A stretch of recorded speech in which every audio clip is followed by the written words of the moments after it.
Noticias contra reloj en Blue Radio. 5 de la mañana, 30 minutos. Actualizamos las noticias en Blue Radio. La guerrilla del ELN secuestró en pleno corazón del Catatumbo a un soldado que visitaba a su familia en el municipio de Tubú, en norte de Santander. Las autoridades atribuyeron inicialmente al Clan del Golfo las masacres de 4 personas en jurisdicción de Yondó, en el departamento de Antioquia. Según la gobernación, se investiga la versión de la comunidad que asegura que las personas asesinadas trasladaban bajo la presión de un grupo armado ilegal el cuerpo sin vida de un hombre hacia el departamento de Bolívar. El alcalde de Medellín, Federico Gutiérrez, afirmó que el gobierno nacional debe entregar explicaciones sobre la información de inteligencia acerca de un posible atentado en su contra, lo que obligó al refuerzo de ese esquema de seguridad con 6 policías más. El ejército reforzó el corredor vial entre Cali y Buenaventura para brindar la seguridad a las delegaciones oficiales y turistas que la próxima semana empezarán a llegar a la región para la COP16. Serán 1.800 soldados los que estarán en vías de acceso a los farallones de Cali y la zona de Pance, según confirmaron en las últimas horas las fuerzas militares. Avanza la reforma laboral en la Cámara de Representantes. Anoche fueron aprobados 25 de los 80 artículos. Se aprobaron los derechos laborales para quienes trabajan en aplicaciones de reparto como Rappi. Se establece que los repartidores podrán acordar contratos como empleados dependientes o independientes. Las empresas de plataformas deberán asumir el 60% de los aportes de salud y pensión y el 100% de los riesgos laborales. También se eliminó de la reforma el polémico artículo 8 que establecía altas indemnizaciones en el caso de los despidos sin justa causa. Se aprobó una cotización parcial de seguridad social para los micronegocios hasta con 9 empleados. Con 51 votos por el no y 19 por el sí, el Senado negó la moción de censura contra el ministro de Hacienda, Ricardo Bonilla, por el escándalo de la Unidad Nacional de Gestión de Riesgo. En la Comisión Séptima de la Cámara de Representantes, el gobierno instaló la mesa técnica para socializar el proyecto de la reforma de la salud. El ministro del Interior, Juan Fernando Cristo, dijo que la idea es buscar consensos entre los diferentes sectores. La mesa sesionará hasta el próximo 11 de octubre. Fueron rescatadas las 6 colombianas que estaban desaparecidas desde hace una semana en Veracruz, en México. Las mujeres habían viajado en búsqueda de un trabajo como modelos, pero fueron víctimas de una red de trata de personas. El cónsul de Colombia en México, Andrés Hernández, agradeció la gestión de la fiscal Verónica Hernández para lograr la liberación de las 6 jóvenes colombianas. El gobierno nacional está girando su discurso sobre la perspectiva en materia de gas para el año 2025 y ahora asegura que no hay faltantes de gas colombiano, sino un comportamiento atípico de mercado, por lo que pidió investigar a algunas empresas. El ministro de Minas y Energía, Andrés Camacho, advirtió que algunas compañías están adquiriendo más gas del que necesitan y luego, cuando hay un déficit, aparece un mercado secundario que impulsa un proceso de reventa. Ante el inicio del paro de los trabajadores en 14 puertos de la costa este de los Estados Unidos, Analdex, el gremio exportador, alertó que sectores como el agrícola, la construcción e hidrocarburos serán los más afectados si la protesta se prolonga. La directora de la Unidad de Víctimas, Lilia Solano, denunció que hay varios bienes que fueron entregados por exjefes paramilitares para la reparación de víctimas del conflicto, pero ahora están en manos de parapolíticos. Reveló que el ex senador Mario Uribe, condenado por parapolítica, está viviendo en un apartamento en Medellín que fue entregado por Diego Murillo Bejarano, alias Don Berna, a Justicia y Paz. Israel declaró en los últimos minutos al secretario general de la ONU, Antonio Guterres, persona non grata, y prohibió su entrada al país. Ampliación de estas y más noticias en BlueRadio.com. Sigan con Mañanas Blue. Estás escuchando Blue Radio.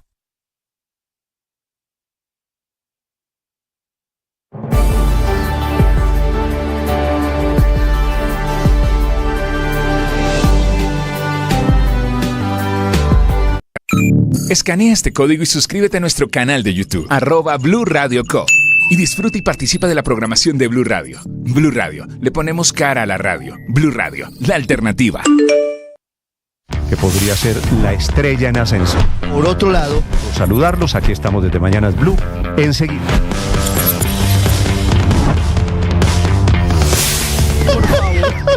Empeorado por la crisis que además tiene hoy el sistema de...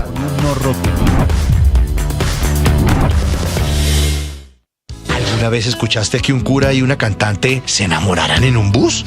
Lo que son los designios divinos, ¿no? Divinos, esos ojitos tuyos. Y es que cuando el amor nos llama, hay que escucharlo. Pude entender que eres para mí el día. Estás escuchando Mañanas Blue.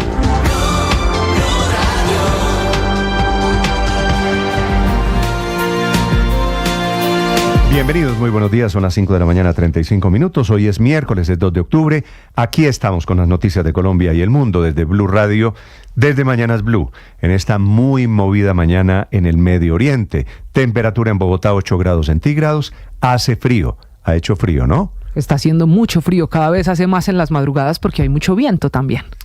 Y la sensación térmica es un poquito más baja. Operan normalmente los aeropuertos en Colombia.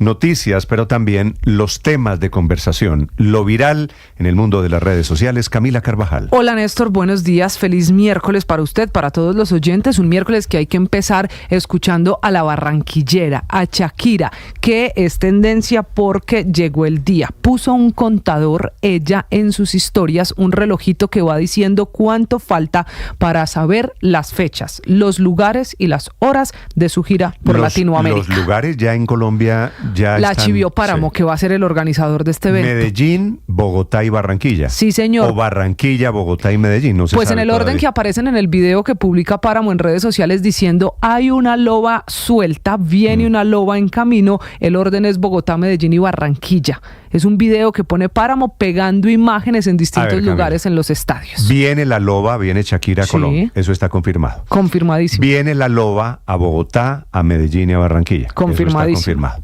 Lo que no se sabe todavía, la expectativa y toda esta historia, es alrededor de las fechas. Sí, señor, y lo sabremos en 3 horas, 23 minutos y 41 segundos, dice el contador de Shakira.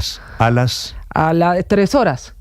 No. A las 8:30 nuestras. Ok, a las 8:30 de la mañana más o menos vamos a tener gira de Latinoamérica, que debería ser más o menos en el segundo semestre del año entrante. Empezando el segundo semestre del año entrante más o menos, pero dependerá del orden en el que haga esa gira por América Latina de Las Mujeres Ya No Lloran, que es como se llama este tour de la loba suelta que vuelve a Colombia. Y está volviendo a cantar, que a mí me parece la mejor noticia, las canciones de finales de los años 90. Sí, claro, tienen que estar en esa gira. Y creo que esa gira en América Latina y en Colombia va a ser con los éxitos de Shakira en español y no cantando las canciones el Waka Waka y todas esas cosas de Shakira. Sin duda, Néstor, tendrá un recorrido por la vida del artista y mucho más especial el concierto en Barranquilla. En el video de Páramo, le insisto, al final no solo hay imágenes del estadio, como en las otras ciudades, sino que aparece la estatua, ese monumento que hay a la barranquillera y la muy hermosa ventana al mundo en Barranquilla. Así que eso hace que pues sea sin duda la expectativa del día. También es tendencia a esta hora,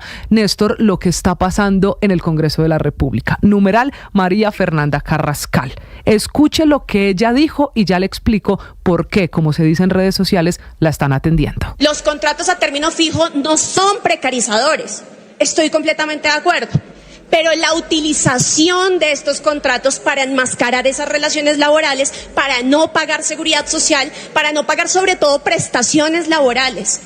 Y la están atendiendo, Néstor, porque esto dice que los contratos a término indefinido y a término fijo no pagan seguridad social y mezcla ambas cosas y dice ella que es precarización laboral. Y entonces hay una polémica en redes sociales diciendo que ella, que es la ponente de la reforma laboral, no entiende la diferencia de los contratos, que está confundida, que qué va a pasar con los trabajadores en manos de la representante Carrascal, que dijo también ayer que la reforma laboral no va a afectar sino el 1% de los ingresos o bueno, de las ventas que hacen las empresas, así lo dijo ella. Eso es lo más sorprendente, Camila, que esta es supuestamente la ponente de la reforma laboral, que debería entender el mundo laboral perfectamente y confunde dos conceptos que son básicos, que no tienen nada que ver.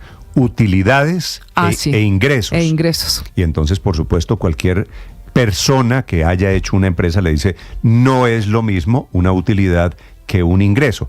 Y por eso los errores de la doctora Carrascal. Sí, señor, esa es la otra tendencia. Y por último, Néstor, también es tendencia, obvio, la guerra. Las imágenes muy buscadas en Google, también en Facebook y compartidas en Twitter, es de los misiles, del sonido, de las alarmas, del búnker al que está llegando la gente en Líbano, producto de esta que parece ser la chispa que puede desatar otra guerra mundial. Camila, gracias, les actualizamos. Efectivamente, se está creciendo esta madrugada, está llena de nuevas amenazas.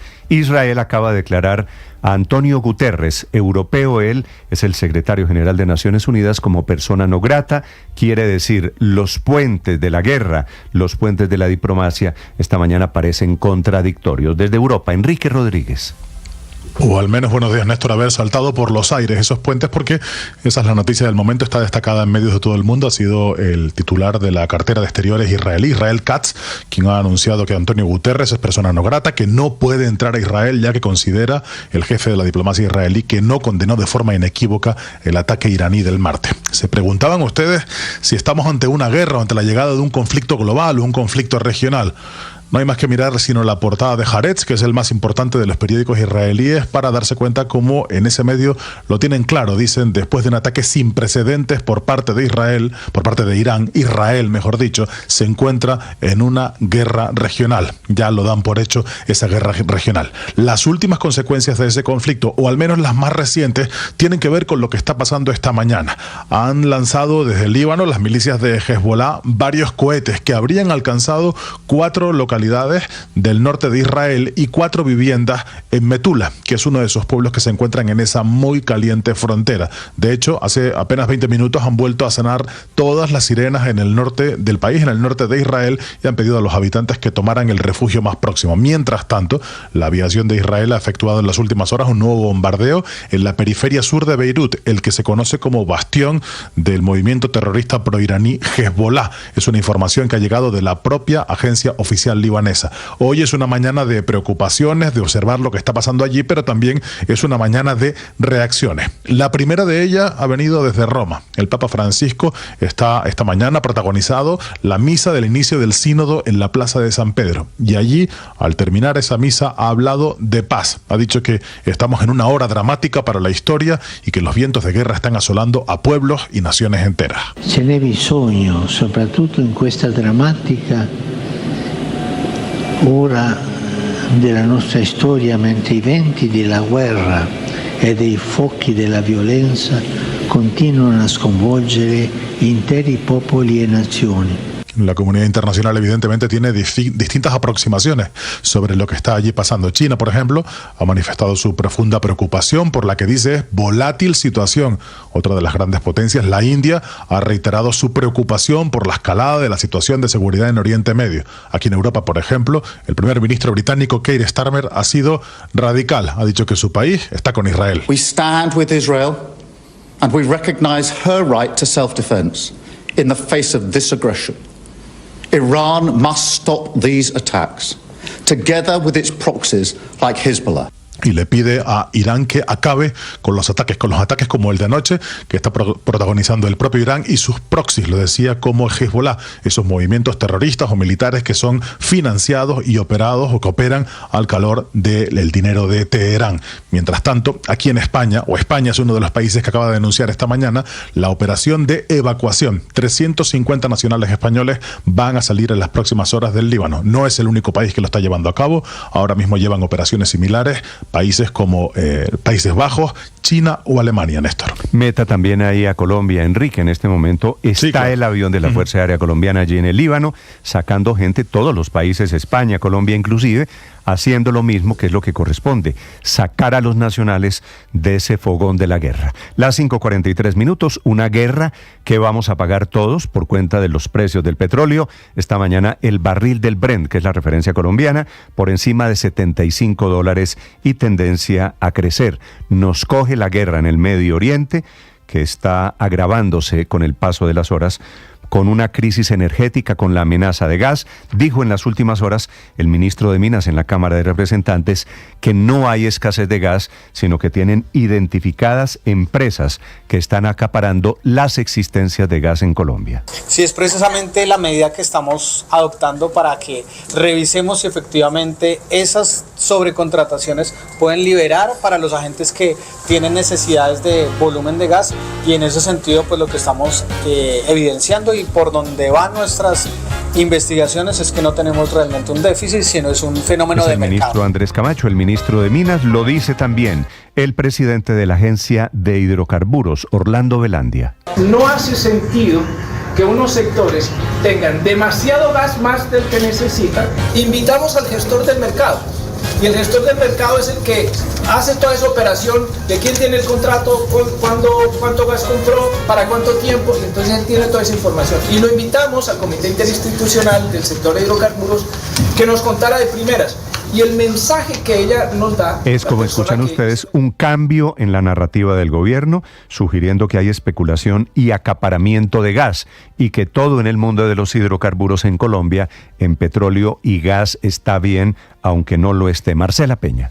Néstor, buenos días. El discurso del gobierno sobre gas natural se está transformando al punto de que hoy son varios los funcionarios que están insinuando que hay acciones indebidas por parte de los empresarios del sector. El primer paso lo dio el presidente Gustavo Petro en su cuenta de X hace unos días, diciendo que las reservas alcanzan y que lo que hay que hacer el año entrante es estar atentos a movimientos especulativos con el precio. En las últimas horas, varios de sus funcionarios respaldaron la tesis. Por ejemplo, el presidente de la Agencia Nacional de Hidrocarburos, Orlando Velandia, pidió a la Superintendencia de Servicios Públicos que investigue porque hay agentes contratando mucho más gas del que realmente necesitan con el objetivo de revenderlo después. El director de la Unidad de Planeación Minero-Energética, Adrián Correa, dijo por su parte que hay aspectos atípicos en las contrataciones que se están dando para el próximo año. Finalmente, el ministro de la cartera, Andrés Camacho, dijo que realmente no hay un déficit de gas para el próximo año, sino un problema con la contratación de gas, con la sobrecontratación por parte de algunas compañías. El gobierno está basándose en un informe del gestor del mercado del gas natural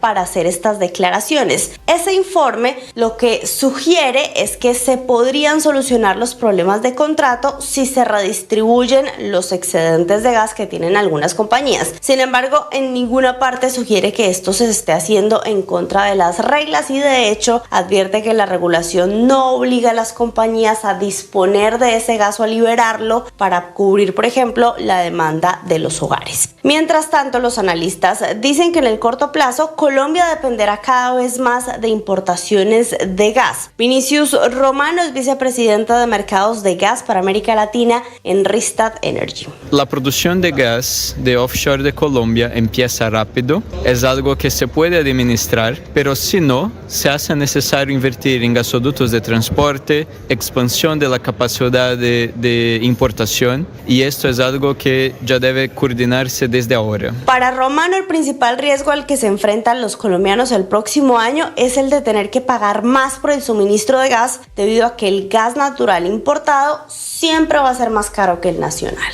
Marcela Peña, Blue Radio. Marcela, 5 de la mañana, 47 minutos. El presidente Petro regresa esta mañana después de asistir a la posesión en México de la presidenta Sheinbaum y anuncia, después de reunirse con ella, que México no estará presionando a Venezuela, no tomará partido en el tema de Venezuela.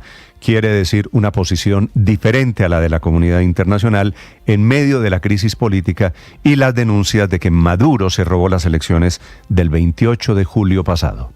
México va a mantener su postura de no intervención en ningún asunto.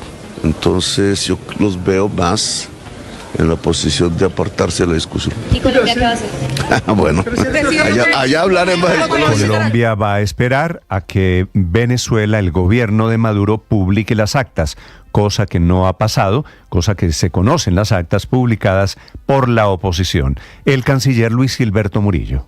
Planteamos que para poder disipar cualquier duda, se debe dar el proceso y publicación de actas de votación. Se debe demandar que haya veeduría internacional e imparcial sobre esos resultados del proceso electoral. El gobierno colombiano respeta obviamente el principio de la soberanía y la independencia de los estados y nosotros vamos a seguir trabajando. 5:49 minutos y responde el gobierno de Venezuela a estas declaraciones con cajas destempladas, dicen en Caracas representantes del gobierno y dice Maduro que el canciller Murillo no tiene autoridad moral para hablar de temas de Venezuela. Desde Caracas, Santiago Martínez. Hola, Néstor, buen día. Mire, sin importar si se trata de un gobierno amigo o cercano o de un Estado con el cual no hay relaciones, la respuesta del chavismo a quien pida las actas de votación del 28 de julio siempre es la misma, el ataque y la descalificación. Y esta vez hacia Colombia ocurrió así, pues el canciller Iván Gil afirmó que ni su homólogo Luis Gilberto Murillo ni ninguna institución colombiana, en referencia al Congreso y al Senado, tienen el derecho y mucho menos la moral para hablar de Venezuela, que no es un asunto asunto que les incumba y definitivamente no es su problema. Y agregaba el canciller venezolano que deben cesar las injerencias groseras y de buscar titulares que solo disfruta la derecha paramilitar y fascista, porque fue lo que dijo el canciller Luis Alberto Murillo, pero escuchamos allí hace un minuto durante un debate en el Senado, reiteró la postura de Colombia frente a las elecciones venezolanas, que sigue siendo la misma, la de que para poder disipar cualquier duda se deben publicar las actas de votación. Y allí de nuevo el canciller venezolano escribía en sus redes sociales, o volvía a reaccionar insistiendo, que aunque la oligarquía colombiana, aliada con los jefes gringos, les disguste los gobiernos revolucionarios como el del presidente Maduro, acá el pueblo habló claro y fuerte y no se le deben dar explicaciones ni a usted, hablando del canciller Murillo, ni a su decrépito Congreso. Dedíquese a sus problemas, que bastante debe tener. Y sin duda, Néstor, viene siendo uno de los roces más importantes que han tenido Colombia y Venezuela, que normalmente se quedan allí a nivel de cancilleres, pues el presidente Maduro siempre resalta que su relación personal con el presidente Petro es muy buena y hablan casi a diario. Néstor.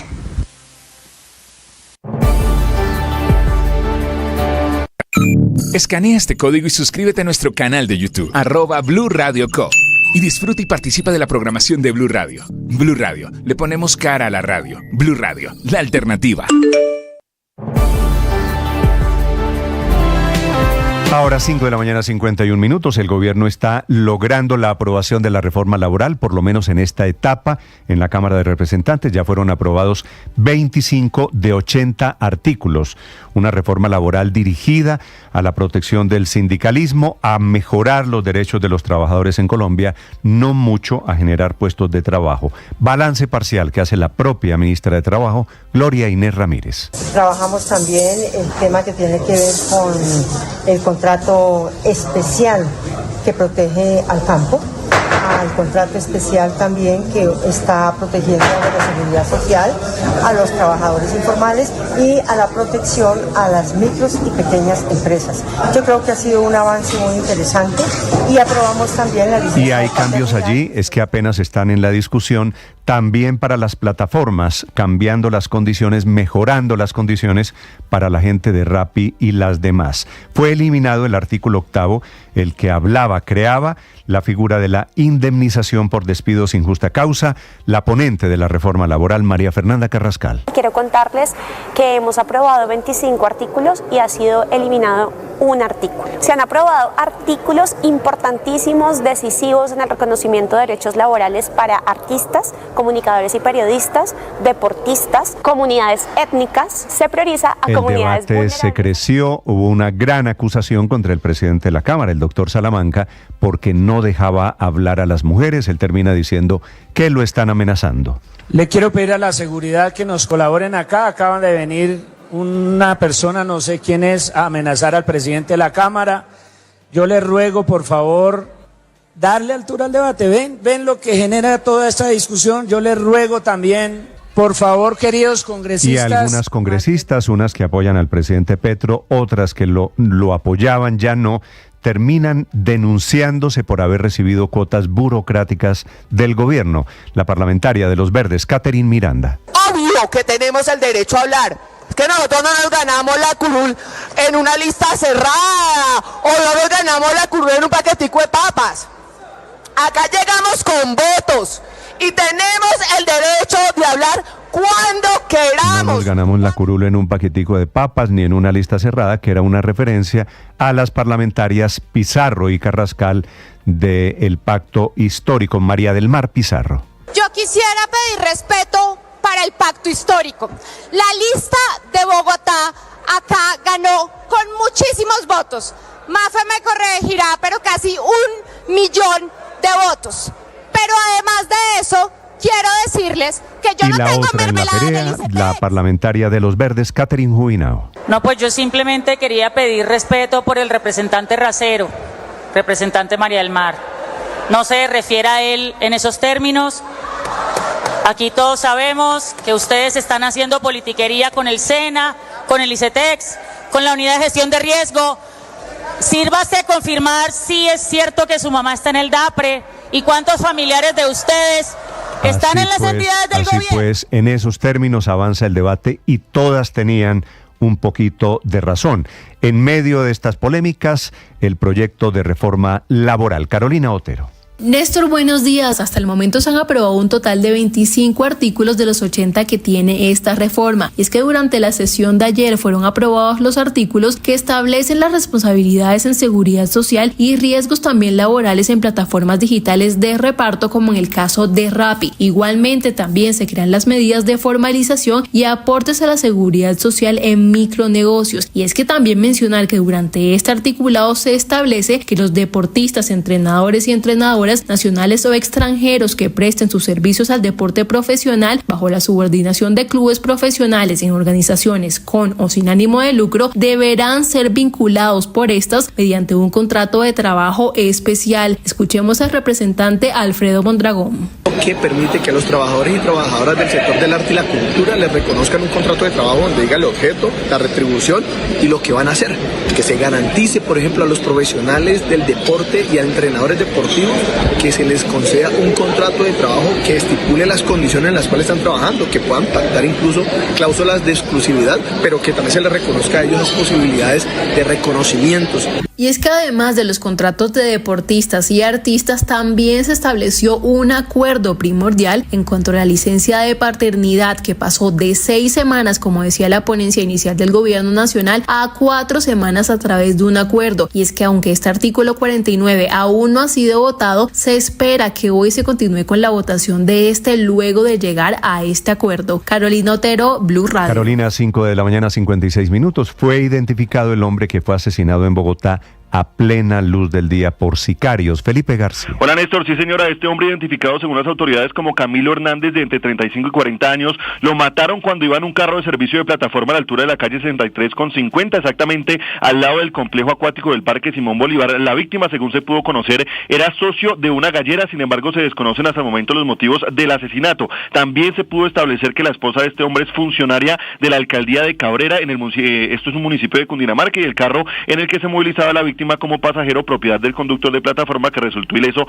tras el ataque por parte de los sicarios, en este momento está en poder de la Fiscalía, que está desarrollando la investigación para determinar, para esclarecer más bien todo este hecho. Felipe, gracias. Opera normalmente esta madrugada el aeropuerto El Dorado. Noticia económica de este día miércoles, Víctor Grosso. Néstor, buenos días. Ya está en manos del Congreso otro proyecto de carácter presupuestal que siempre debe aprobar cada 2 años y que es muy importante para las regiones. El Gobierno Nacional radicó para su aprobación el proyecto de presupuesto bienal de regalías para irrigar recursos provenientes de las actividades extractivas hacia todo el país, no solo hacia las regiones productoras de petróleo, gas y minerales. Este presupuesto para los años 2025 y 2026 tendrá un monto de 30,9 billones de pesos, así que las regalías aportan el 1,7% del PIB. De toda esa plata, 6,4 billones serán asignados directamente para entidades territoriales productoras y puertos. 8,8 billones, si se aprueba en el Congreso este proyecto, serán asignados a los departamentos y regiones del país para la aprobación de proyectos de alto impacto regional susceptibles de generar economías de escala en el uso de los recursos. 2 billones estarán orientados a financiar proyectos de ciencia, tecnología e innovación. 5,4 billones financiarán, en el marco de la paz total, proyectos que estabilicen y transformen los territorios más afectados por la violencia. 2,8 billones se asignarán a los municipios más pobres, entre otras distribuciones. Este es otro aporte del sector minero energético al país y en el sector.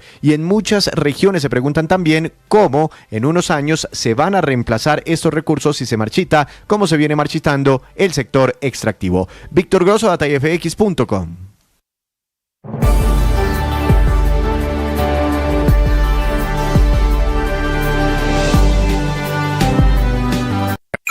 Escanea este código y suscríbete a nuestro canal de YouTube, @Blue Radio Co.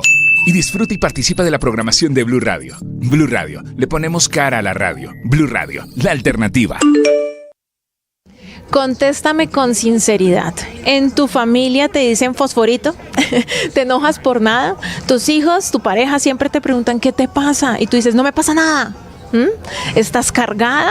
Los demás en la calle te conocen como una buena persona, como una persona colaboradora, sonriente, tranquila, pero tú sabes que en casa sale lo peor de ti. Mujer, ¿esa era la vida que soñabas? ¿Es lo que quieres? ¿Te sientes orgullosa de ti?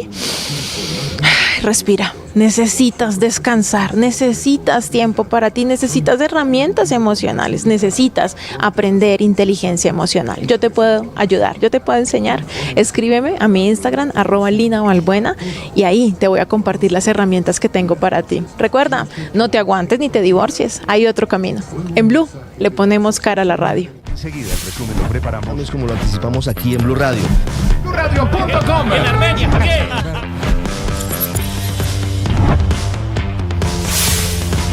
Bien, llegó el momento del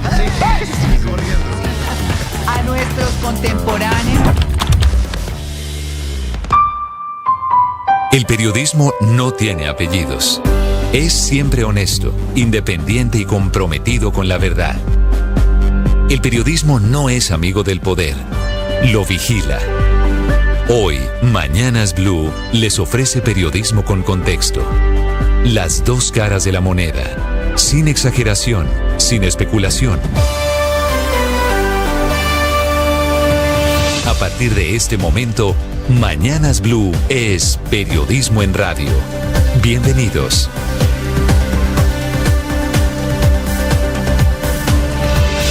Bienvenidos, muy buenos días, 6 de la madrugada, 45 segundos. Los saludo en este miércoles que parece ser el día de la venganza y de las respuestas en el Medio Oriente. Después del ataque de Irán a Israel, esta mañana el temor es que con más actores involucrados se prenda una chispa de una guerra internacional. Israel, con su primer ministro Benjamín Netanyahu, promete venganza, promete responder el ataque de casi 200 misiles que Irán lanzó en las últimas 12 horas, obligando a millones de personas a buscar refugio o a volver a utilizar los famosos búnkers, los sitios, los refugios de protección. La orden de Netanyahu está dada. Quien nos ataque será atacado. Irán le advierte esta madrugada a Occidente, a Estados Unidos y a los países de la región que no se metan y que va a seguir atacando. Fueron lanzados 180 misiles balísticos contra Israel, misiles que dice esta madrugada Irán fueron contra objetivos militares, no blancos civiles, recorrieron 2 kilómetros en el aire, lograron ser detenidos por el escudo antiaéreo. La mayoría de los misiles fueron interceptados, entre otras cosas, con ayuda de Estados Unidos, que está jugando un país clave hoy miércoles en el modo, en la cantidad y en la intensidad de la respuesta militar de Israel. Hubo fuego, escudos antiaéreos, misiles. Por eso explotaron las imágenes esta madrugada en el mundo, muy impresionantes, con edificios destruidos, enormes cráteres abiertos por la cadena de explosiones. Además, Israel acaba de declarar persona no grata al secretario general de Naciones Unidas, Antonio Guterres, que quiere decir el multilateralismo, Naciones Unidas, el mundo de la diplomacia, está siendo hoy el gran derrotado en esta guerra en el Medio Oriente, que está a punto de completar, dentro de 5 días exactamente, un año, hoy más grave que nunca. Ahora las milicias de Hezbollah han lanzado esta madrugada un nuevo ataque y eso también está aumentando la chispa de una llama sin precedentes. A esta hora está comenzando en Beirut, está a punto de salir el avión de la Fuerza Aérea Colombiana que trae colombianos a bordo. De los casi 400 que viven en el Líbano, cerca de 100 van a ser repatriados. Lo mismo está haciendo Europa, lo mismo hace esta mañana el gobierno de España, el gobierno de Países Bajos, todo el mundo sacando a sus connacionales a la espera de que no se prenda una guerra mundial. Hay que recordar que el presidente Petro hace apenas algunas semanas tomó partido, no solo atacando a Israel, sino en las últimas horas lamentando la muerte del terrorista, el líder de Hezbollah, que se llamaba Hassan Nasrallah. El presidente Petro lo graduó como un clérigo líder e inteligente, tomando partido, por supuesto, por los laditos, una posición de Colombia al lado de Irán, al lado de Venezuela, al lado de Corea del Norte. En el medio del drama, los colombianos, 644, que es la cifra exacta de los que viven en Líbano, casi 3.000 que viven en Israel, que se encuentran esta mañana atrapados. Ya van a escuchar ustedes los testimonios. Pero es una guerra esta que se está agravando, que nos va a afectar a todos. La bolsa de Wall Street cerró la jornada, la última, en rojo, comenzando octubre en números negativos por el miedo a una guerra internacional. Lo mismo pasa con los precios del petróleo. Esta mañana disparados. Brent, que es la referencia colombiana, ya está alrededor de los $76 el barril. Bienvenidos, tenemos historias de la guerra. Ya les vamos a contar desde Europa, desde Washington, desde el Medio Oriente. Les contaré también la historia de las 6 colombianas que fueron encontradas vivas, por fortuna, rescatadas en Veracruz. Efectivamente, habían sido objeto, víctimas de una red de trata de blancas que las estaba explotando, aparentemente con fines de prostitución.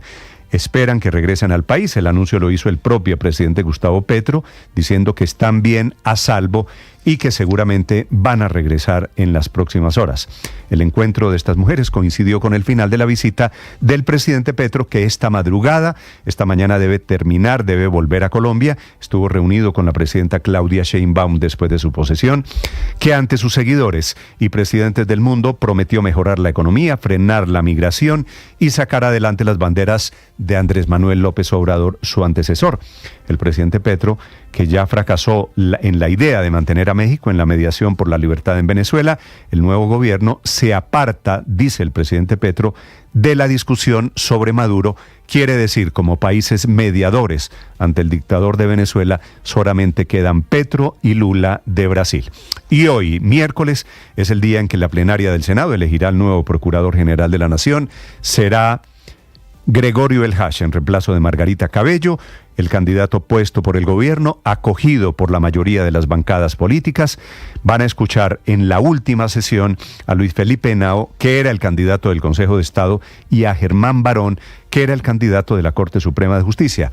Apenas un trámite, porque el Hash tiene votos, seguramente alrededor de 90, de algo más de 100 votos, para lograr el cargo de nuevo procurador. Y en la Cámara de Representantes, por otro lado, avanza la muy caliente discusión de la reforma pensional.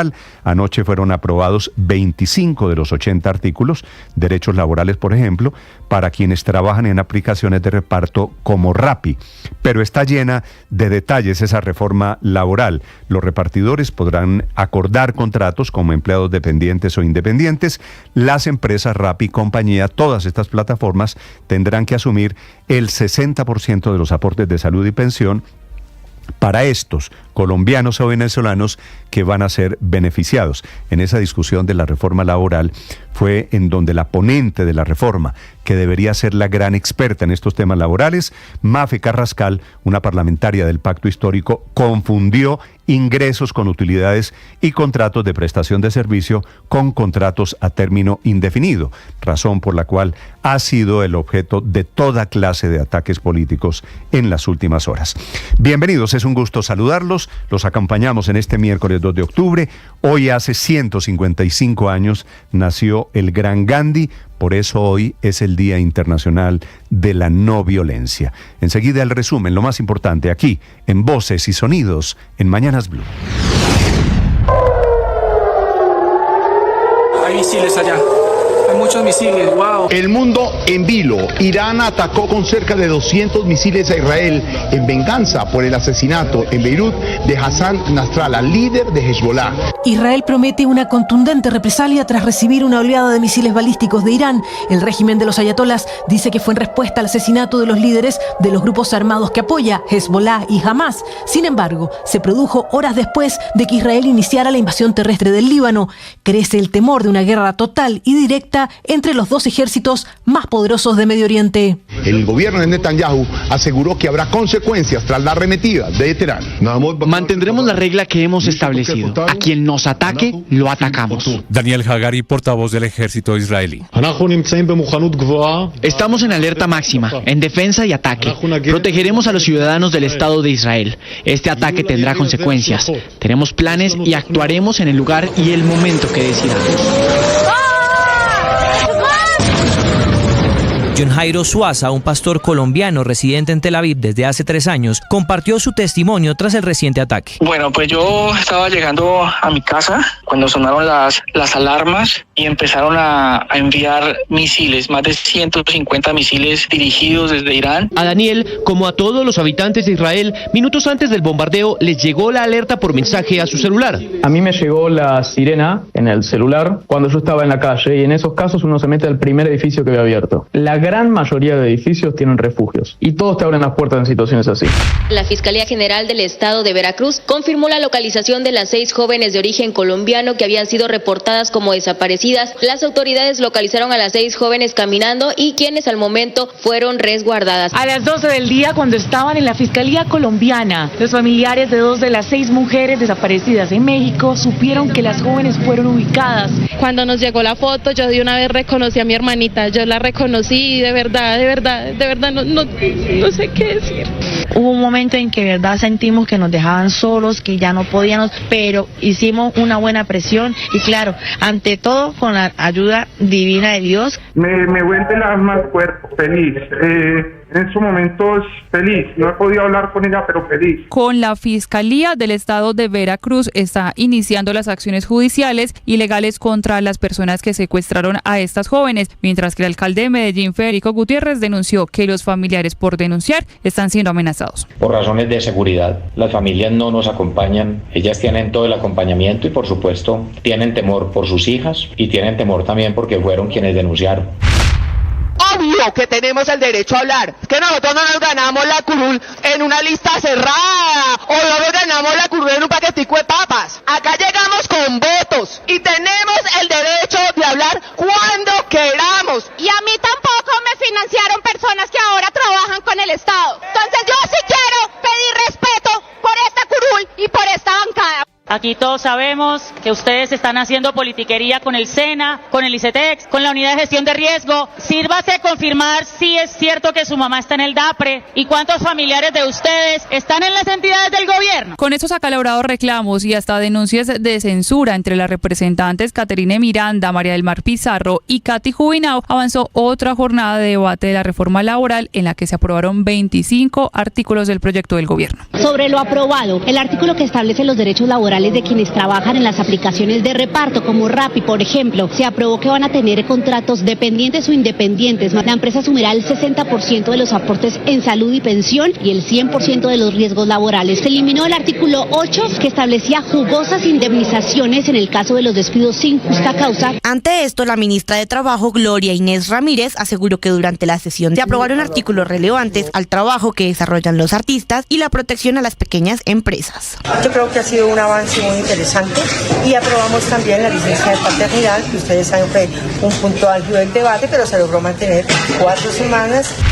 Inició la mesa técnica con la que el gobierno busca tener más respaldo en su polémica reforma a la salud. Insistió el ministro de Salud, Guillermo Alfonso Jaramillo, que no quieren desaparecer las EPS, sino transformarlas. Aquí primero lo que se dijo eran cosas que no son ciertas. Cuando vienen diciendo que las EPS, lo único que van a hacer son aseguradoras financieras. Sin embargo, se mantienen los reclamos, como el de la representante Jennifer Pedraza, que insiste en que no están siendo escuchadas todas las voces. El presidente de la Cámara de Representantes, el doctor Jaime Raúl Salamanca, lo que está haciendo es calentando nuestro proyecto de ley y evitando que se acumule con el del gobierno nacional para que el del gobierno avance y el de nosotros fallezca lamentablemente. Este miércoles sobre las 8 de la mañana comenzará la votación en el Senado para elegir al nuevo Procurador General de la Nación. Gregorio El Hach es considerado el virtual ganador, ya que cuenta con la mayoría del apoyo parlamentario. El ministro del Interior, Juan Fernando Cristo, respaldó a El Hach, anticipando que será un buen procurador. El doctor El Hach va a ser un procurador que va a ayudar mucho. Sí, yo creo que tiene unas mayorías evidentes, lo han reconocido todos los sectores, que va a ayudar mucho a darle un nuevo tono al debate público en el país, y yo creo que eso es muy importante para la democracia colombiana y que haya garantías para todos los sectores. A pesar de que en los últimos meses los gremios han advertido que el gas nacional será insuficiente para las necesidades básicas del país el próximo año, desde el gobierno creen que el problema es la especulación. El presidente de la Agencia Nacional de Hidrocarburos, Orlando Velandia, asegura que se viene una redistribución de los contratos y pidió a la Superintendencia de Servicios Públicos que investigue las compras de algunas compañías. No es un problema de volumen de gas, es un problema de cómo se está redistribuyendo esa contratación.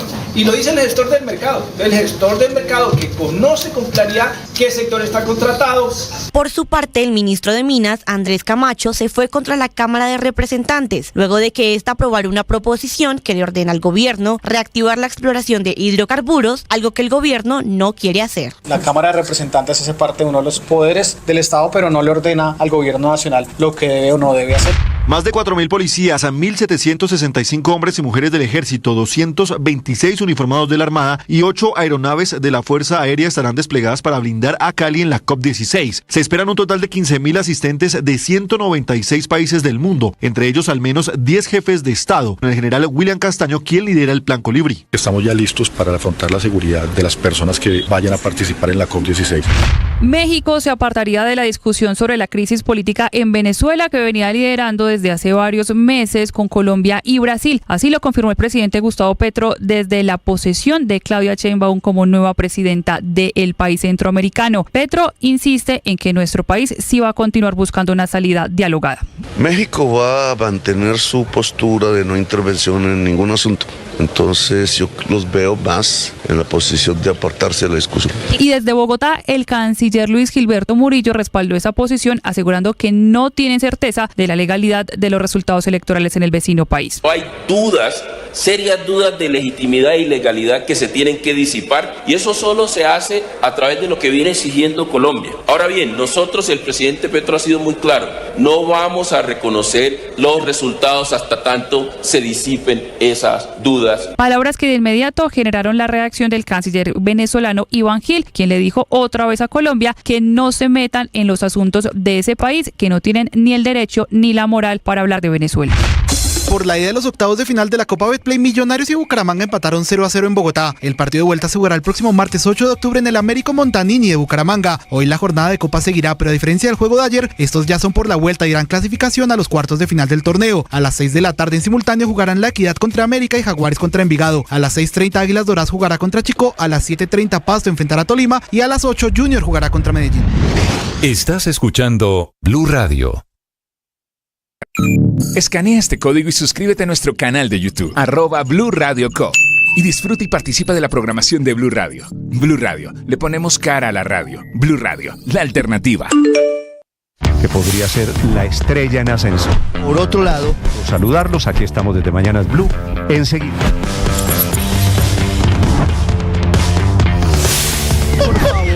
Ha empeorado por la crisis que además tiene hoy el sistema de...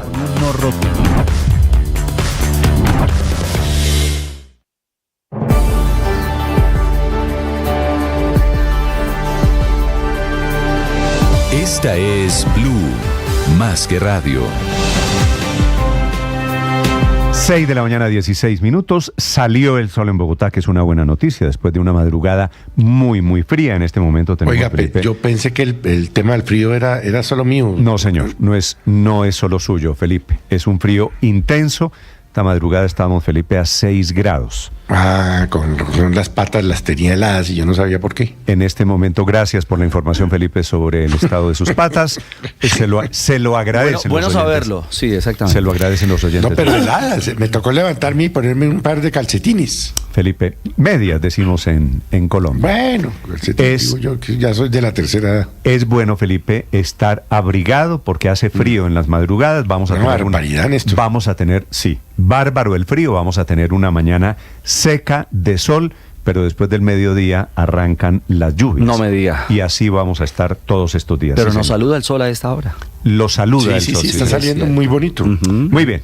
Felipe, esta madrugada es de advertencias y de amenazas. Irán le advierte al mundo, a Estados Unidos, a los países de la región, que no se metan. Irán, que atacó ayer Israel esta mañana está haciendo lo propio. Netanyahu dice que Irán cometió un gran error y que va a pagar por ello.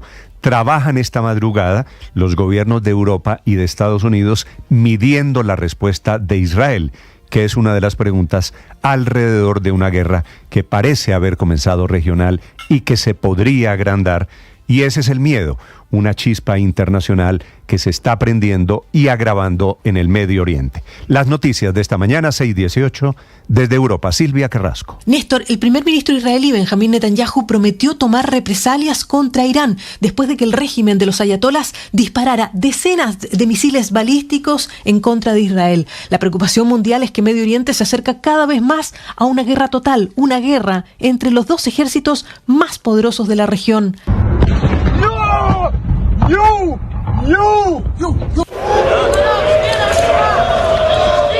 Aunque no hubo muertos ni heridos en Israel, gracias al escudo antimisiles reforzado por Estados Unidos, algunos misiles iraníes sí lograron traspasar e impactar en infraestructuras. Donde se registró una persona muerta fue en Cisjordania, porque los misiles que fueron disparados desde más de 2.000 kilómetros de distancia y dirigidos al centro de Israel también cayeron del lado palestino. Después de que el ejército israelí dijera que Teherán había disparado esos 180 misiles contra su país, Netanyahu advirtió que Irán cometió un gran error y que pagará por ello. וכנראה יש בטהרן אלה שלא מבינים זאת. הם יבינו. נעמוד בכלל שקבענו. מי שתוקף אותנו, אנחנו תוקפים אותו. Dice Netanyahu, al parecer hay quienes en Teherán no lo entienden, lo entenderán.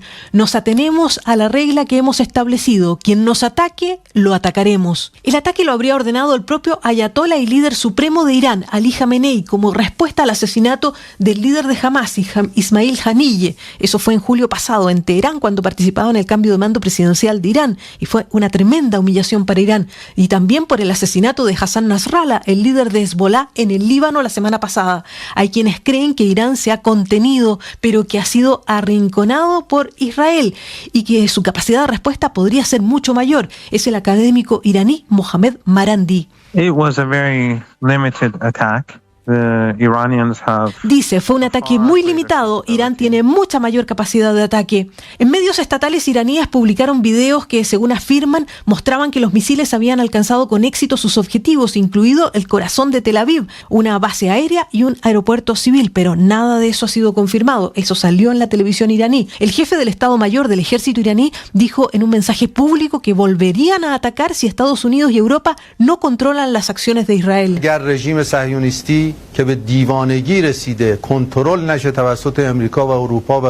Dice, si el régimen sionista que se ha vuelto loco no es controlado por Estados Unidos y Europa y quiere continuar con estos crímenes o quiere hacer algo contra nuestra soberanía e integridad territorial, la operación de esta noche se repetirá varias veces con más fuerza y toda su infraestructura será atacada, es lo que dice. La espera continúa, Néstor, ya estamos viendo las consecuencias económicas de esta escalada. Antes del ataque de Irán sobre Israel, las tensiones geopolíticas hicieron que el precio del petróleo y del oro, este último es refugio de los inversionistas, se dispararan. El precio del petróleo Brent llegó a subir hasta un 5% después de varias semanas de caída, Néstor. Y está en este momento casi en $76 el barril. Silvia, gracias. 6:21 a.m.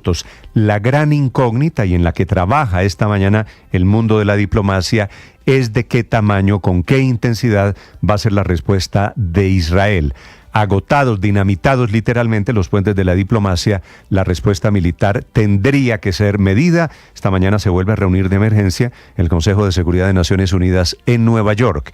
En Washington, la Casa Blanca trabaja intensamente, al tiempo enviando hombres para respaldar a Israel en caso de que se crezca la guerra allí regional y en caso de que se esté prendiendo una llama de consecuencias impredecibles. Desde Washington, Juan Camilo Merlano. Néstor, buenos días. Y en el frente diplomático los esfuerzos son de distintas instancias para evitar que esta guerra termine siendo una a gran escala.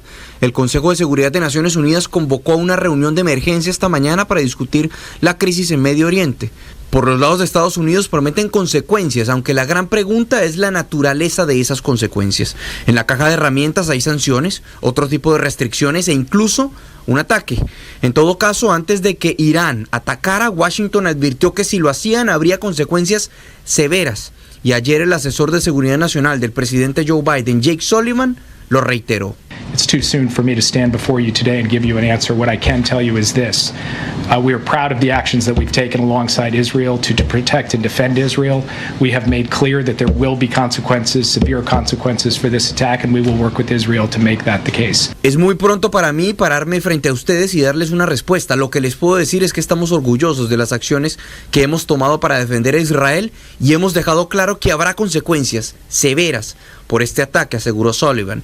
Ahora bien, el papel de Estados Unidos en la respuesta para derribar los cerca de 200 misiles fue crucial. Destructores estadounidenses en el Medio Oriente interceptaron los misiles y lograron derribarlos. Y contrario a un escenario en el que Washington esté confiado en que la guerra no escalará, lo que han venido haciendo es fortalecer su postura militar en el Medio Oriente, con tropas y elementos de guerra que se encuentran ya en la región y con más que van en camino. Por ejemplo, hay unos 40.000 efectivos ya desplegados en países de Medio Oriente, entre esos Siria, Irak y Jordania, pero escuadrones pequeños, entre 2.000 a 3.000 efectivos, acaban de ser desplegados y deben llegar en los próximos días. Además, están aviones F-15, F-16, F-22 y A-10, buques, portaaviones y destructores ubicados en el Mar Rojo, en el Mediterráneo y en el Golfo de Omán, como el USS Abraham Lincoln o el USS Harry Truman, un buque de asalto anfibio que es el USS Wasp y un submarino potenciado con energía nuclear y equipado con 150 misiles tipo Tomahawk, que es el USS Georgia. Es un despliegue por el que el presidente Joe Biden sacó pecho y también en las últimas horas declaró que el ataque de Irán había sido ineficaz. At my direction, the United States military actively supported the defense of Israel, and we're still assessing the impact. But based on what we know now, the attack appears to have been defeated and ineffective. Bajo mi dirección, el ejército de los Estados Unidos apoyó activamente la defensa de Israel y todavía estamos evaluando el impacto, pero con base en lo que sabemos ahora, el ataque parece haber sido derrotado e ineficaz. Y esto es un testimonio de la capacidad militar israelí y del ejército estadounidense, aseguró el presidente Joe Biden, quien reiteró y dijo: no se equivoquen, Estados Unidos apoya totalmente a Israel. Néstor. Juan Camilo, gracias. Bueno, y ese es el susto, porque Israel tiene respaldos militares, políticos, geopolíticos, pero también Hezbollah, Irán y compañía. Y como todos parecen tan firmes, esa es la llama que se está prendiendo. Son las 6:25. En este momento, Colombia, con un avión de la FAC, está sacando a los colombianos del Líbano. Están abordando un avión de la Fuerza Aérea Colombiana, que es lo mismo que están haciendo países de Europa. La otra operación fuera de la militar es la de evacuación. Están sacando a europeos de Israel, están sacando a europeos y colombianos del Líbano. Todo el mundo también esta mañana en modo estampida, huyéndole a estas terribles imágenes de la guerra allí, Néstor, en el Medio Oriente. Buenos días. En el popular Júpiter, el avión de la Fuerza Aérea Colombiana de mayor capacidad, están siendo repatriados a esta hora colombianos que estaban en el Líbano. Esta imagen que ustedes ven, sí, Felipe, quienes están en el canal de YouTube, sí, es el avión de la Fuerza Aérea Colombiana. Muy amablemente nos envía estas imágenes el embajador Hostos, que está en Beirut, y son las imágenes en directo de los colombianos que están a punto de salir de la guerra en el Medio Oriente. Pero lo mismo está pasando con todos, con europeos, con holandeses, con españoles, todo el mundo huyéndole, saliendo corriendo a esta guerra que desafortunadamente se está creciendo. Desafortunadamente, bien lo dice usted. Y no sabemos, Felipe, a dónde va a llegar, porque se están mostrando los dientes. Las potencias, Irán por un lado, Irán tiene respaldos detrás, Rusia, Corea, claro, China, Israel. China eventualmente. Que por ahora han sido prudentes, Rusia y China no han sido demasiado vocales, pero sí están moviéndose diplomáticamente. Pero además hay decisiones muy graves, muy serias. Por ejemplo, que Israel declare persona non grata al secretario general de Naciones Unidas, Antonio Guterres, como hemos dicho, hace un año, Héctor, muy grave, porque eso cierra la puerta a cualquier posibilidad, así sea mínima, de que el multilateralismo que está tan golpeado tenga éxito en Israel. Hace un año era una guerra entre Israel, Hamás, Israel y palestinos. Se ha ido creciendo y ya hoy, un año después, se cumple el año, el 7 de octubre, es una guerra regional metido Néstor, Irán. Y el susto es que pase la etapa siguiente, que se vuelva una guerra mundial. Toque madera. Sí, realmente el escalamiento de la guerra pues ha sido muy preocupante en estas últimas semanas, Néstor, y realmente, como usted dice, pues realmente pareciéramos estar caminando hacia la reconfiguración de los bloques mundiales, Rusia, China por un lado, Estados Unidos, Europa por el otro, y pues acercándonos eventualmente a una conflagración mundial. Esperemos que no, pero cuando se mete Irán empezamos a tener temor de que las armas nucleares entren al escenario, en fin. Y ese es el susto, Héctor, con el ingrediente adicional de que Colombia parece haber tomado partido por Hezbollah y por Irán y contra Israel. Sobre la operación europea esta madrugada de miércoles, puede ser un histórico desafortunado 2 de octubre. Enrique Rodríguez en Madrid. Y es que Europa tiene mucho que ver con lo que está pasando en Oriente Medio, pero también le preocupa mucho por una evidente cercanía geográfica, pero por también las consecuencias geopolíticas que puede tener. Hoy por la mañana no hay cancillería en el mundo donde no se mire, entre otras cosas, el gráfico del petróleo Brent que se negocia en Londres y que ahora mismo está en los 75,88, es decir, sigue con su rally alcista, aunque por el momento menos seguramente de lo esperado. Como dices, Néstor, las operaciones de evacuación ya han comenzado. Están en marcha ahora mismo las de China, Países Bajos y Alemania. Esta mañana la ministra de Defensa española, que es Margarita Robles, ha anunciado que en las próximas horas al menos 2, pero puede que también 3 aviones del Ejército del Aire y del Espacio Español se sumen a esas labores de evacuación. España no solo va a evacuar a sus ciudadanos, sino que también lo hará con los de otros países que así se lo pidan. En principio la idea que tenemos es que mañana salgan 2 aviones que incluso podrían llegar a 3 para que evacuaran al personal que está en Beirut y si fuera necesario al día siguiente enviar algún avión más, pues también lo haríamos porque nos dicen que nacionales de otros países pues que habrían pedido a España esa posibilidad de evacuación. Sobre lo que no se ha pronunciado la ministra española es sobre los soldados españoles que forman parte de la Fuerza de Interposición de Naciones Unidas en la frontera entre Líbano e Israel. Son un contingente de unos 300 soldados mandados por un general español y que ahora mismo se encuentran metidos en sus búnkers ante el constante intercambio de lanzamiento de cohetes entre Israel y Líbano a través de Hezbollah. De hecho, ahora mismo la cadena de televisión BBC ha vuelto a señalar que los combates en la frontera entre Líbano e Israel se han recrudecido y que las tropas hebreas han vuelto a penetrar esta mañana en territorio libanés. También se ha producido el intercambio, el lanzamiento de cohetes. Han llegado al norte de Israel y han llegado también al sur de Beirut. De hecho, ahora mismo las imágenes en directo, insisto, de BBC muestran varias columnas de humo en el sur de Beirut en lo que podría ser un ataque israelí contra el bastión de la organización terrorista Hezbollah que se encuentra precisamente en la parte sur de la capital de Beirut. Mientras tanto, es una mañana de reacciones, de escuchar palabras de quienes de una u otra manera muestran su preocupación por lo que está pasando allí, en el territorio de el Líbano, de Israel y en general de Oriente Medio. Evidentemente resuena mucho esta mañana las palabras del Papa diciendo que la paz, el proceso de paz y que la paz debe llegar a todos los países y a todos los pueblos que se encuentran afectados por la guerra.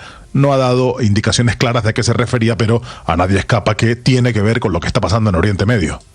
Ce n'è bisogno, soprattutto in questa drammatica ora della nostra storia, mentre i venti della guerra e dei fuochi della violenza continuano a sconvolgere interi popoli e nazioni. Por cierto, el Papa ha convocado una jornada de oración para el próximo 7 de octubre, Néstor. Enrique, gracias. 6 de la mañana, 31 minutos. El presidente Petro sigue hoy en México, regresa a Bogotá a las 10 de la mañana. El presidente Petro, que ha estado en México trabajando el tema de Venezuela y el tema de la relación bilateral entre Colombia y México. Sí, pero yo tengo una pregunta, Néstor, porque dijo usted ahora más temprano que el presidente apoya a Hezbollah abiertamente. Felipe, pues porque el presidente puso un trino lamentando la muerte del señor Nasrallah, que era el líder del grupo terrorista Hezbollah. Digo, Colombia parece haber tomado ya partido. Todos los días el presidente ataca al gobierno de Israel, que dice que es genocida, que es nazi, que son criminales de guerra. Y ahora elogia a Hezbollah. Hezbollah, para que lo tenga usted claro, es un grupo estricta, abiertamente terrorista, apoyado por el gobierno de Irán.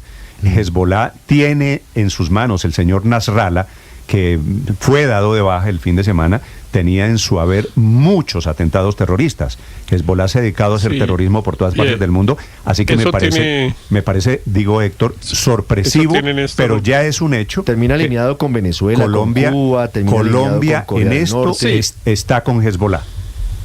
Sí, pero ¿cuál es la sorpresa? Yo creo que el trío del presidente tiene pues una cosa muy mala, y es estar exaltando a una personalidad que evidentemente ha justificado el uso de la violencia e incluso, como usted lo señala, pues ha determinado muchos crímenes y muchos delitos, como para estar diciendo que era un líder religioso, inteligente, no sé qué. Un clérigo inteligente, que es lo y que líder, sí, señor. lo que él dice en su trino. Eso por ese lado es muy malo, pero por supuesto en el tema del fondo, que es la alineación del Estado colombiano, porque ahí vamos todos, ¿no? En este caso no podemos decir la alineación del gobierno colombiano, sino del Estado colombiano, porque todos vamos en el coche que va conducido en este caso por el presidente Gustavo Petro, y que efectivamente yo creo que ha roto, digamos, ese principio de imparcialidad que deberían tener los estados en los conflictos internacionales, y ha tomado partido desde hace rato por uno de las dos partes en la guerra, que no necesariamente es seguramente lo que quisiéramos la mayoría de los colombianos. Yo creo que la mayoría de los colombianos, o por lo menos hablo por mí también, lo que quisiéramos es que hubiera un rechazo al uso de la fuerza en ambos lados. Claro, Néstor, es que yo creo que tenemos que dejar en claro que Israel, no sé si todos, que no nos interesa la guerra. No nos representa. El presidente no nos representa. Felipe, a ver, el presidente es nuestro presidente. Sí, pero no nos representa. Y nos representa. Lo que pasa es que uno... No nos representa. Felipe, a mí no me representa. Yo no sé a usted, padre. A mí no. No, Felipe. Sí nos representa, porque es el Estado colombiano. Claro que es el Estado colombiano. Es el jefe del Estado. Es una vergüenza. Sí, pero fíjense que el ex embajador Dali Gadán, que era el hombre de Israel en Colombia, lo tenía muy claro y lo decía cada vez que podía. Decía: entendemos que esta posición es estrictamente personal del presidente de la República. Sí, ojalá el mundo lo siga entendiendo así. Sabemos que los colombianos pero ¿sabe qué es lo que pasa? Felipe, solo le digo pero él es el jefe del Estado. Él es el jefe del Estado. Cuando uno acepta, Felipe, las reglas de la democracia, el presidente Petro, o el anterior, o el antes, el siguiente, todos son los presidentes de todos los colombianos. No, lo entiendo, esa es la posición del Estado colombiano, pero en Israel el que ha demostrado que él es el presidente de todos los colombianos es el propio presidente Petro. Usted, Felipe, que usted y yo discrepemos, a mí no me gusta que mi presidente... a mí no me gusta y a mí no me representa, a mí me da pena, no me representa. Apoye a Hezbollah, a mí no me gusta. Me gusta que el presidente sea capaz de condenar, quisiera que el presidente fuera capaz de condenar todas las violencias y todos los excesos. Por ejemplo, lo que pasó ayer, esa matanza de 6 personas en un puerto en Israel. Tan ocupado con defendiendo a Hezbollah y tan despreocupado con las masacres en Colombia. Esto arrancó con un ataque de Hamas contra gente inocente de Israel. Eso todavía no ha sido condenado por el presidente Petro. Lo que pasa, Néstor, y por eso entiendo la posición de Israel con la ONU, con el doctor Guterres, porque es que uno espera que también sean muy frontales con el ataque iraní, ¿verdad? Es decir, no se puede solamente condenar un lado de la violencia, hay que condenar con fuerza toda violencia, porque si no, no tiene sentido. Y yo creo que ahí es donde estamos fallando. Padre, eso hay que decírselo. Alguien en algún momento tendría que decírselo al presidente, porque el presidente aquí no se ha movido absolutamente nada. El presidente Lo que pasa es que hay una enorme dificultad, Néstor, señor, de quedar, de querer quedar en la mitad. En estos casos es siempre difícil, porque seguramente alguien oyendo nuestros comentarios criticando al presidente, apoyando de la manera que lo hace a Hezbollah, puede estar creyendo que estamos de acuerdo con los crímenes de lesa humanidad prácticamente sin nombre que ha cometido Israel en estos días. Por supuesto que no estamos avalando los crímenes que se han cometido. Claro que no lo estamos haciendo, pero es bastante probable que alguien oyéndonos puede decir: ve, entonces a estos no les importa que Israel haya cometido semejantes crímenes como los ha cometido. No, pero lo que quiero es mostrar, padre, la dificultad de estar en la mitad, porque evidentemente pues hay una situación que es muy compleja, y cada vez que uno critica al uno parece estar apoyando al otro. Y realmente lo que deberíamos estar es del lado, ahí sí, como dice el presidente en las prédicas que hace de la vida. Realmente aquí lo que debería haber es una defensa de la humanidad en favor de la vida. Me parece buena su aclaración. El hecho de que estemos censurando, o no censurando, porque no podemos hacerlo, hablando de la posición del presidente frente a Hezbollah, no quiere decir que estemos justificando las cosas que está haciendo Israel. Sí, evidentemente no. Evidentemente no. Sí, pero a mí yo le confieso, ¿qué pretende el presidente Petro? ¿Aislar a Colombia del contexto internacional? Sí, Felipe, es muy raro en este escenario, es muy raro que el presidente Petro esté apoyando a un grupo abiertamente terrorista. No, lo raro sería que no lo apoyara. Es que ¿cuál es el origen del presidente Petro? La guerrilla. 6 de la mañana, 38 minutos, SM-19, Felipe, de los años 80, tenía también como bandera el tema de la OLP en ese momento de Yasser Arafat en Palestina. Así que todo parece estar entrelazado. Ese apoyo es histórico. De la misma manera que Hezbollah ejecutó el ataque contra la comunidad judía, el famoso de Buenos Aires. Y ese es el apoyo. A la Mutual Judía. Ese es el apoyo. Dejó 86 asesinados. Ese es el apoyo que sigue. O sea, que está al lado de Hezbollah, pero no condena la dictadura de Maduro, que está cometiendo barbaridades. Bueno, Felipe, esto es un galimatías muy bravo, pero estamos metidos. Las cosas hay que llamarlas por su nombre. Yo no sé si el presidente está o no del lado equivocado de la historia. 6:39 minutos. A esta hora desde México, el presidente Petro, que se quedó anoche a la ceremonia en el Zócalo con la nueva presidenta mexicana y que regresa esta mañana a Colombia. Caterina Ávila. Buenos días, Néstor. La respuesta que el presidente Gustavo Petro estaba esperando de México para definir si seguiría en el grupo de los tres, Colombia, Brasil y México, buscando una salida consensuada a la crisis democrática de Venezuela, se dio luego de un encuentro con la recién posesionada Claudia Sheinbaum. México se aparta de estos diálogos. México va a mantener su postura de no intervención en ningún asunto. Entonces yo los veo más en la posición de apartarse de la discusión. ¿Y Colombia qué va a hacer?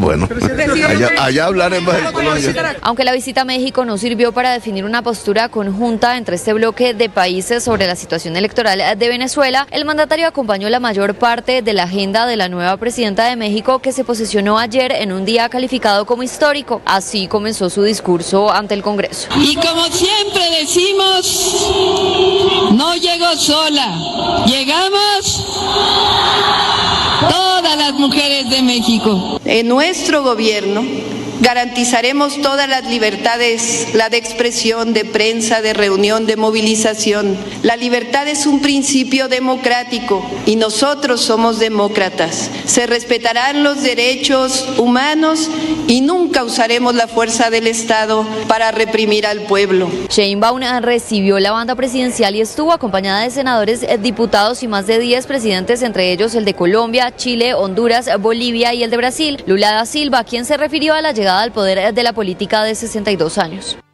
Creo que el mundo se sorprenderá a sí mismo con la calidad de la presidencia nacional.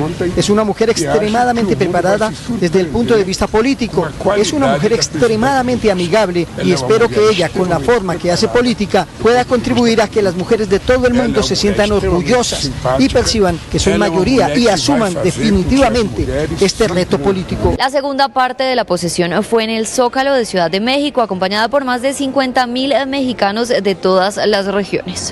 Pues estamos aquí en el Zócalo de la Ciudad de México para presenciar el hecho histórico de tener una mujer presidenta, y no es cualquier mujer, es una mujer, en mi opinión, capacitada, preparada, del pueblo, de izquierda, que esperamos se logren muchas cosas. Para darle la bienvenida a Claudia Sheinbaum Pardo para esta continuación de la política que se puede decir dio parte el presidente López Obrador, y depositamos las esperanzas en la nueva y actual presidenta. Sheinbaum se comprometió con 100 puntos sobre los que buscará gobernar: la erradicación del racismo y las discriminaciones, los programas sociales, las relaciones exteriores, la protección a sus connacionales y la equidad y justicia serán las prioridades de su administración. Hoy el presidente Gustavo Petro regresará a Colombia con la promesa de la presidenta de visitar el país en los próximos meses. Caterina Ávila, Blue Radio. Ricardo Ospina es periodista. Está en Mañanas Blue. Son las 6 de la mañana y 42 minutos. A menos de 24 horas de la entrada en vigencia de una serie de cambios en el proceso de expedición de pasaportes, que entre otras cosas debería presentar un nuevo sistema de agendamiento y la posibilidad de renovar ese documento en línea, se han conocido detalles de cuánto costará este proceso y cómo se va a adelantar la transición hasta septiembre del año entrante, cuando debe asumir el gobierno de Portugal el rol que hoy cumple la empresa Thomas Gregg & Sons. Lo primero que hay que señalar es que la implementación del nuevo modelo para la expedición de pasaportes costará 416.000 millones de pesos hasta 2026, de los cuales 206.000 millones serán pagados a Thomas Gregg para que continúe con la impresión de los pasaportes hasta septiembre del año entrante, mientras que el contrato con Portugal para la producción del documento a partir de 2025 costará 122.000 millones de pesos.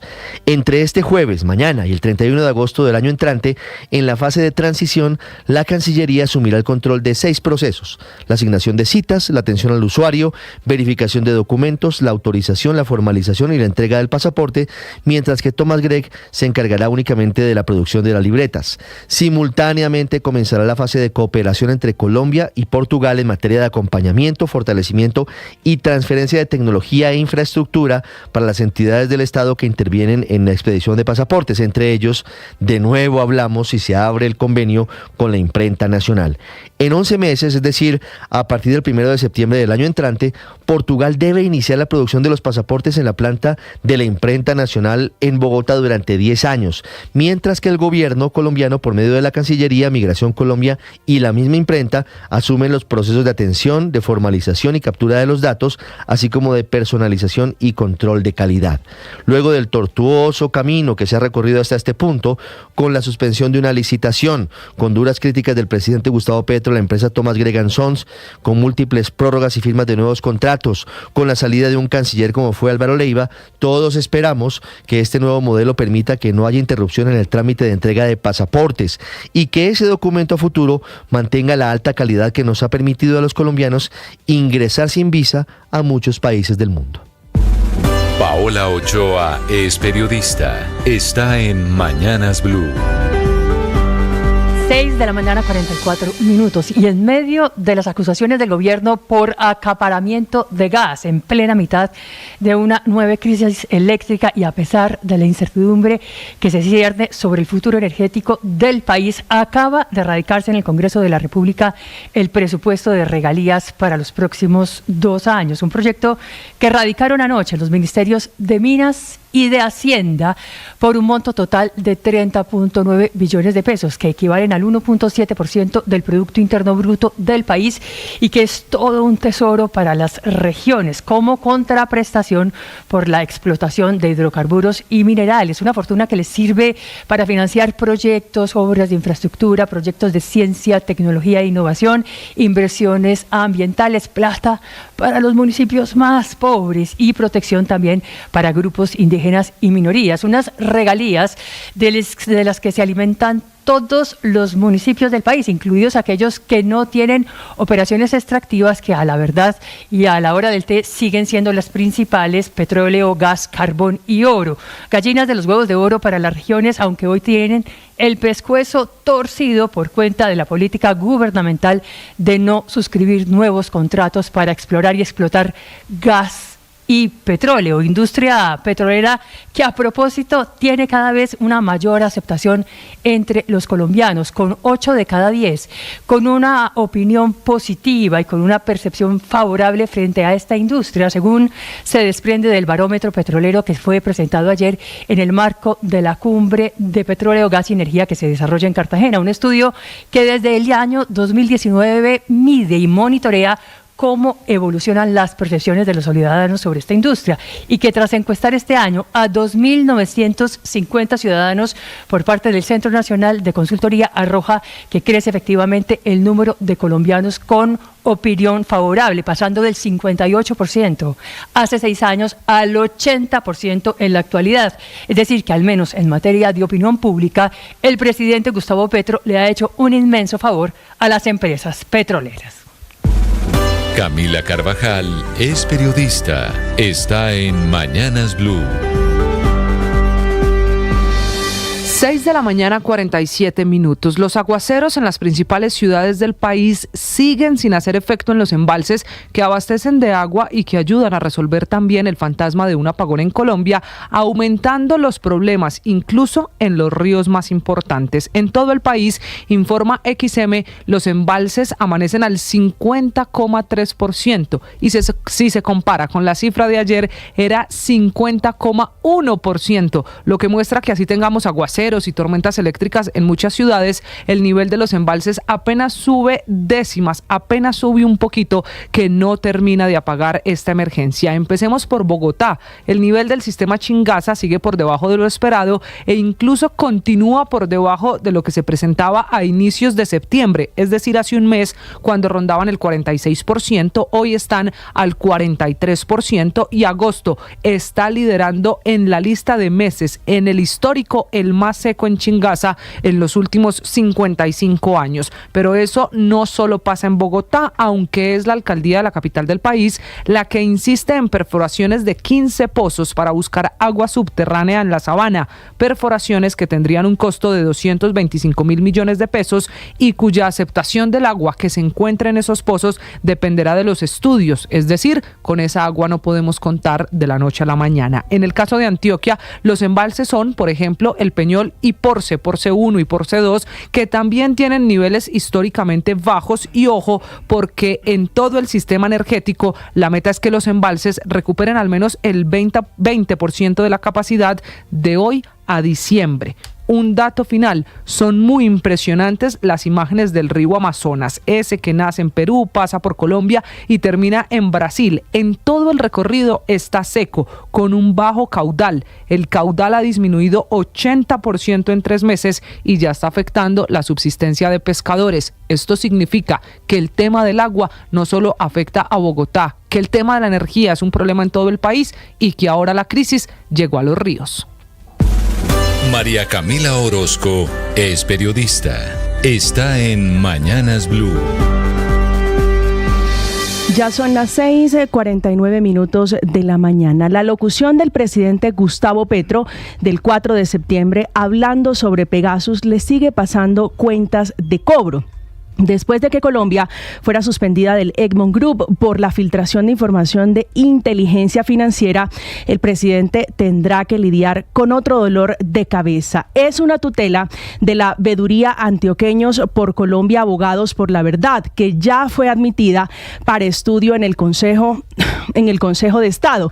Aunque en la acción no se invoca la protección de ningún derecho fundamental, sí busca la retractación del presidente para que diga si hay o no preguntas, si hay o no dudas o si hay o no pruebas sobre los 11 millones de pesos o de dólares que no tiene pruebas la presidencia de la República. Aunque el presidente se ha referido a las consecuencias de su revelación como un costo a la verdad, ni él ni la presidencia han demostrado una sola evidencia de que se haya adquirido o se haya usado el programa para interceptar comunicaciones comprado supuestamente a la empresa NSO Group. Esa es la pregunta que tiene que responder el presidente Gustavo Petro sobre sus funcionarios que han dado virajes, porque primero ha habido una andanada de desmentidas por declaraciones que han sido desautorizando al presidente Gustavo Petro. En primera instancia, la Policía Nacional, luego la Fiscal General, después el director de la DNI, negando tener algún rastro de Pegasus. El último movimiento fue del director de la UIAF en el Congreso para decir que sí existe un documento oficial del gobierno de Israel que soporta una transacción financiera entre Colombia y una entidad privada de ese país, que es tal vez la explicación o la defensa que va a asumir o que va a dar el presidente Gustavo Petro por esta tutela que ya cursa en el Consejo de Estado. Una de las preguntas que va a tener que responder o explicar el presidente Gustavo Petro fue un planteamiento o un interrogante que él mismo se hizo en esa locución cuando se preguntó cómo salen 11 millones de dólares en aviones oficiales, si era por CATAM o era por la DIPOL. Estás escuchando Blue Radio.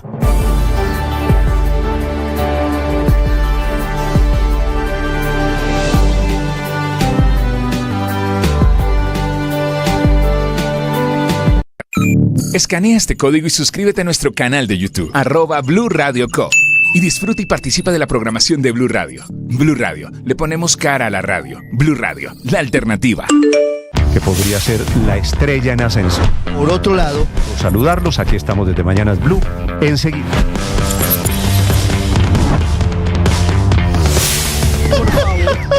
Empeorado por la crisis que además tiene hoy el sistema de...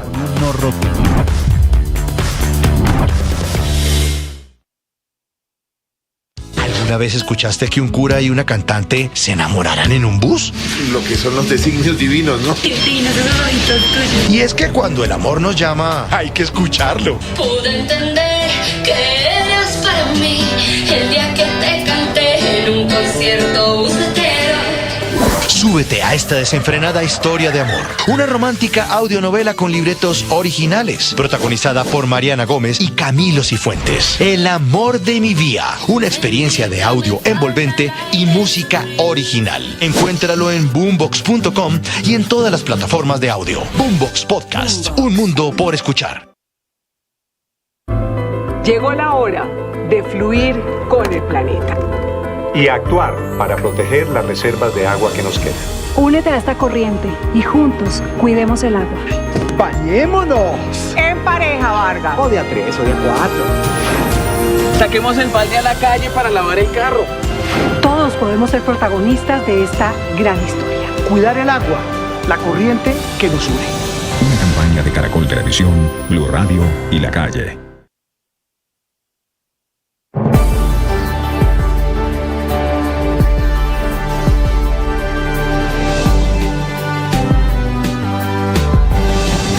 Y en Deporte, Ricardo, buenos días. Hola, Néstor, feliz mañana para todos. Pues mire, hay dos frentes de entrada. El primero tiene que ver con la cancha, o en la cancha.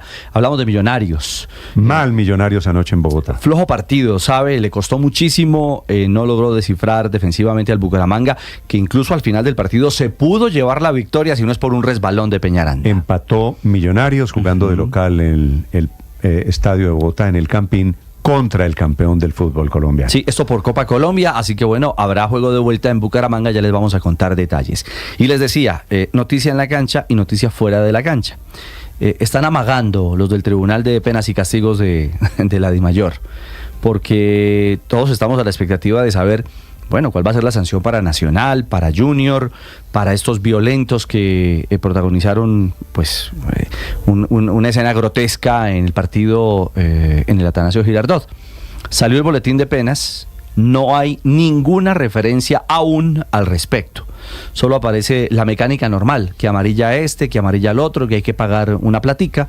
Así que estamos a la expectativa. Dicen en DIMAYOR, saldrá en cualquier momento un boletín anexo cargado de durísimas sanciones. Yo quiero ver esas durísimas sanciones. La noticia es que todavía no hay durísimas sanciones. Exactamente. Los 3 puntos para Junior, imagino. Han pasado casi 8 días de la refriega, de la grotesca pelea entre hinchas de Junior y de Nacional, y todavía no hay decisiones. Levanta la mano un barrista por allí o abre el micrófono un barrista por allí.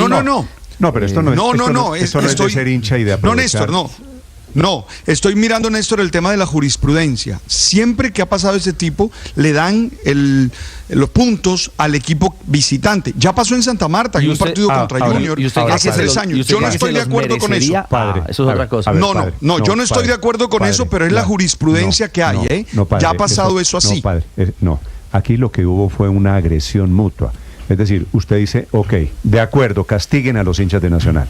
Y entonces van a premiar a los de Junior. Hay que sancionar a los dos. O sea, mire lo que pasó. Yo le cuento, esto hace 3 años. No, yo le estoy contando lo que pasó. Yo le estoy contando lo que pasó hace 3 años. La misma situación, pelea entre los hinchas de Junior y los hinchas de la Unión Magdalena.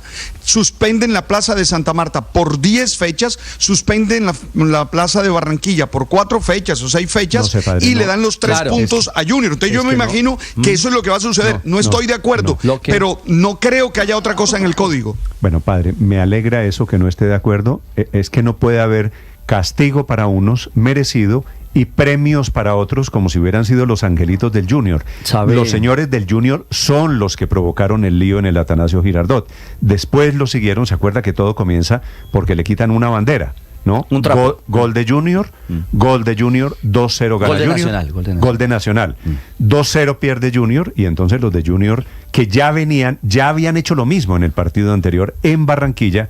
Espero que los de Junior, la verdad, aquí no merece ninguno de los dos merecería los 3 puntos, pero ¿sabe una cosa? El problema es que nuestra legislación a ese nivel, la estructura sobre la cual se pueden apoyar las autoridades, es bastante añejo, es caduco, es lejos de lo que realmente en el fútbol se plantea hoy. Así que veremos por dónde se salen, cuál es el laberinto que van a tomar quienes toman este fallo y esta decisión de sancionar o castigar a los violentos. Ya viene la información deportiva, son las 6:57 minutos. Padre, buenos días, ¿dónde anda el día de hoy?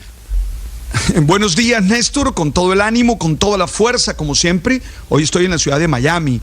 Estoy acá en Miami, si Dios permite, mañana en la librería Books and Books de Coral Gable voy a presentar el libro que había publicado de espiritualidad. Entonces ando por acá y hoy feliz y contento, con ganas de seguir adelante. Tema de esta mañana, padre.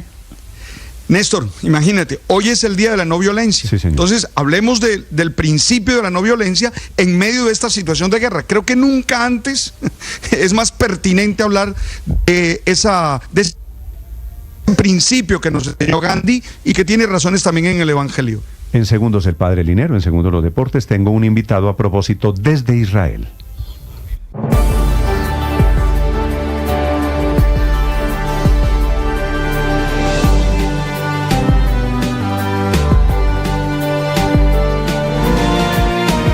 Y están en este momento en el proceso, en el operativo de evacuación de los colombianos que están en Beirut, en el Líbano, desde la Fuerza Aérea Colombiana. Felipe García. Hola Néstor, sí señor, hace unos minutos a las 6:15 de la mañana exactamente finalmente despegó de Beirut el vuelo de la Fuerza Aérea, el vuelo humanitario cuyo fin, recordemos, es repatriar a los colombianos que se encontraban en esta zona de conflicto en el Medio Oriente. Trae a Colombia un total de 117 connacionales que solicitaron, Néstor, ser repatriados desde el Líbano. Se ven fotos y videos, el grupo grande de personas, a más de una docena de niños, 48 niños y niñas en total, pequeños, que están acompañados, por supuesto, Néstor, por sus padres y familiares. Este es el testimonio de una de las colombianas antes de subirse a este avión humanitario, a este vuelo humanitario hacia Colombia. Me siento, la verdad, feliz, más que todo con la embajada colombiana, que se ha portado súper bien y han estado al tanto de cada detalle de este vuelo humanitario, de verdad. Al presidente Petro también, a la Policía Nacional, cómo no agradecerles, de verdad que me siento muy, pero muy agradecida, como barranquillera que soy y como colombiana. Feliz, gracias a todos. Este vuelo, Néstor, fue coordinado, recordemos, por la Cancillería, Gestión del Riesgo, Migración Colombia, el Instituto Colombiano de Bienestar Familiar, la Defensoría del Pueblo y OPAIN y el Ministerio de Salud. Estas 117 personas serán recibidas y asistidas aquí en Bogotá. Se espera que el vuelo llegue mañana jueves aproximadamente a las 2 de la mañana. Puede variar un par de horas, e incluso, Néstor, el embajador de Colombia en el Líbano, Edwin Hostos, fue el encargado, como se dice coloquialmente, de despachar este vuelo desde Beirut. Escuchemos. Atravesando el Oriente Medio,